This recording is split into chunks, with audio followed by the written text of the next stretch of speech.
It's got another difficult game again at Arbour Park, but it's led to us extending that run now to 19 games, 0-0 at home to Yeovil. What were your thoughts on quite a battle this afternoon? Yeah, it was a massive tear up, but I think if teams want to come here and put it on us, we're usually very good at it. Very sort of aggressive game, a lot of long balls. I could see from their lineup, the team that they picked, that it was going to be Alex Fisher and Noobs up front, and we knew exactly what to expect. And I really enjoyed it. I really enjoyed it, and that's probably come from someone who's not that physical. But I thought we rose to the challenge all across the pitch. We limited them to pretty much nothing. I don't remember a chance where they probably should have scored. Unless it skipped my memory, I'm not sure. But we felt really confident in what we had in terms of our setup. And I thought the boys carried out the execution of the game brilliantly. Yeah, it was a game in the end that kind of lacked a lot of, well, any chances really. There wasn't too much for either side. I think the best for Slough really was that kind of potentially cross, maybe shot by Matt Lynch towards the end of the game. Yeah, probably. I think Temmie's had a header at the back post. I think the linesman might have been flagging for a foul. But I don't think there was loads of quality in the game. Very dry pitch. They put balls into our defensive third. We put balls into theirs. And it was pretty much a game of chess at the times, where it was like, who's going to make the first mistake? And I don't think there was many mistakes across the pitch from either team. And it's probably a game of very few chances. A valuable point for us and probably a frustrating point for them. But the most pleasing thing today, I think, was a clean sheet. Having a clean sheet and then 19 unbeaten at home, absolutely brilliant. I just said to the boys in there, I'm extremely proud of them. We want to make sure that we're 22 unbeaten here come the end of the season. That's our objective. And yeah, obviously looking at the results today, it's probably a point gained. So yeah, there's a few positives across the board. We would have taken a point, I think, before the game, but we were always hopeful of 3. We tried to go aggressive and go with 2 strikers for the sort of last 20 minutes just to see if that worked. But yeah, Yeovil are very defensively solid. They don't give many goals away. You can see that from the stats in terms of goals conceded. So yeah, for us to keep out the team that are at the top of the league to a complete shutout, I think it's got to be praised. Yeah, I did find it quite funny after I questioned you about the lack of clean sheets later that we come to today, and we picked one up. Just going back to another sort of surprise that you do tend to like to spring on us. We saw Gabe George return to the Slough Town team today, and that announcement was obviously yesterday. Why is it that you have brought him back, and is that something to do potentially with Tyrese at all? Yeah, so Tyrese has got a tear in his thigh, so I think he'll be unfortunately out for the rest of the season. I don't think we'll see him back, which is extremely disappointing for him personally, but for us as a team as well. I think he's been absolutely superb. I think a lot of Ty as a person, as a player, and he's absolutely gutted. So Jammers has done brilliantly well there, but in terms of having a left foot on the left side, it just helps us get up the pitch at times with clearances and distances. And I thought Gabe was excellent today. Don't think he put a foot wrong. He put some good balls down the line into the channel. Defensively, he worked hard. And Gabe's someone that we really like. But in terms of his development, we spoke to him before the game because we didn't get to see him on Thursday because we didn't train. And we just said that he could have been part of our squad for the whole season. There's no doubt about it. He's a good enough player to be part of our squad. But for his development at the age of 20, it's important he's played. And I think he's got 30 starts for Bracknell, which is a good amount of football. And for players of his age to go and play is the most important thing. And I believe he'll come back a better player for it. So really pleased to have Gabe back. Delighted that he's come in today and he's been part of a defensive performance where we've got a clean sheet. But on other days he'll have more quality going forward as well. He'll get more opportunities to get the ball out wide and put crosses in the box. And not only that, his set pieces are exceptional. So it's another string to his bow and our bow, I guess, that he can put great balls in the box for the big lads to go and attack. So yeah, really pleased with Gabe today.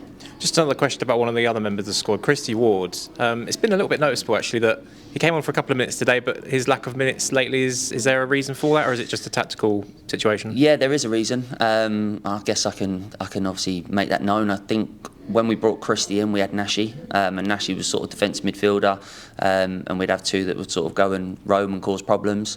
Since Nashi's gone, we've really struggled to find that defensive midfielder to sit in front of the back 4, and we've been playing with a sort of 2 in there at the moment, and Christy's probably a bit more forward thinking, whereas Lenchy and Jammers today we felt could just sit in there as a 2, and we call it sit and serve and protect.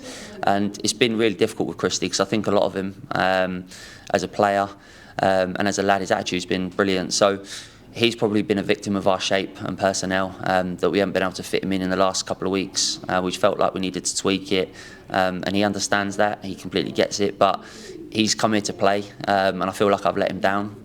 That's the reason why I brought him in to play on loan, is to play football. I get offered loans every single day, and I turn them down. But Christy was one that I was desperate to get in, but at the moment, yeah, we haven't been able to find that balance in terms of where we're going to fit him into the team, which has been really difficult. Yeah, for me, I probably get a bit too caught up in the emotion of it, because being a young loan player myself, once upon a time, I knew that you go on loan to get your experience and get valuable game time, and at the moment he's not had that, but he's not done anything wrong, so it's not a case of him not being good enough or he's played poorly. He's done well for us, but I'm sure over the next week or two, when we've got Saturday, Monday, Friday, Monday, I'm sure that we'll see him start some games.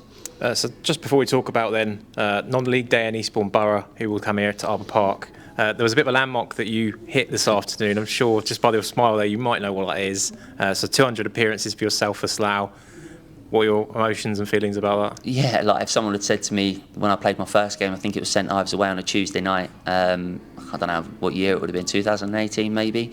I think I joined, I wouldn't have thought that I'd have got to 200, and I definitely didn't think I'd be manager. But listen, I absolutely love this club. There's no doubt about it. It's one of the best clubs that I've ever been at. It's given me so much as a player and as a manager. My family as well come here and they absolutely love it. I probably have 25, 30 people here today, my family coming to watch, and it's special. It's special. Everyone at the club that has obviously played their part in the time that I've been here. Bakes and Unders for bringing me in, Trenty as well. I enjoyed it massively under them, and they got me my love for football back. And then obviously since I've taken over as manager, the staff that I've got, fantastic people, the players that we've had. So yeah, I feel extremely lucky to be 36 years old and sort of be steering the ship, I guess. And yeah, 200 appearances is a great landmark, I guess, to reach, and a milestone to reach. I probably should have reached it sooner if it wasn't for Bakes and Unders leaving me out. So no, it's a nice achievement, and it's a club that means a lot to me, and hopefully that shows. Maybe 300? I don't know, Con. I've got the contract for a couple of years, and my thought process was to be available till the end of my contract, be an option over the next couple of years. That'll take me to 38, but we'll see. If someone comes into the club that I bring in that's a lot better than me, then I'll happily step aside and manage. But for the time being, I feel fit, I feel good. I don't feel like my legs have gone yet. So yeah, no, I'm enjoying my football, but there will be a time that I'm sure I'll have to hang up the boots, but that day scares me.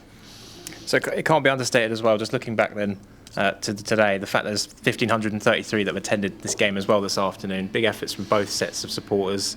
Hopefully another big attendance we can hopefully look forward to next Saturday on non-league day, when Eastbourne Borough come to Arbour Park. What are your thoughts about that game looking ahead already? Because Eastbourne today have won again. I think it's 2 wins now and a draw from them, so they've built up some really good momentum as they try and escape the bottom 4. It should be another tough game. Yeah, firstly, I just want to say thanks to the Yeovil fans that have come here today. I think 500 of them turning up at our ground goes a long way in terms of finances and things like that. So had a little bit of banter with them behind the goal at corners, and they seem like a good bunch. I was there for a month years and years ago, but they're obviously, yeah, they're loyal supporters that have turned up in their numbers, so thanks to them. But then obviously for our fans as well, we've had 1,000 of our own, which is great. We want to break that 1,000 barrier mark every single week, which I believe that we will do from now to the end of the season. The club have done brilliantly to get people in through the gate. They've made it a great experience. And then obviously moving on to next week, yeah, hopefully we can have a good attendance again against the inform Eastbourne side. I watched them a couple of weeks ago at Hampton, and very, very good side. I was really impressed with how they played football. They look after the ball really well. They've obviously got a bit of rhythm to their game at the moment because they're finding a way to win games. So it'll be tough, of course it will, but hopefully we can make it a good advert for non-league next week when international break is on, and we can get through some of the professional club supporters, get them in through the door and make a good day of it. So we know it'll be a tough game yet again. I'm just disappointed we probably don't have a game this Tuesday. After today, I'd love to have a game on Tuesday night and just sort of roll into Tuesday night and have another chance to get 3 points. But like I said to the lads, it's only a great point today if we can get 3 points next week. So we need to try and build on that, but we know it won't be easy. Yep, well done today on the point this afternoon, and hopefully we can look forward to 3 points at Arbour Park next. Cheers, Con. Thanks very much.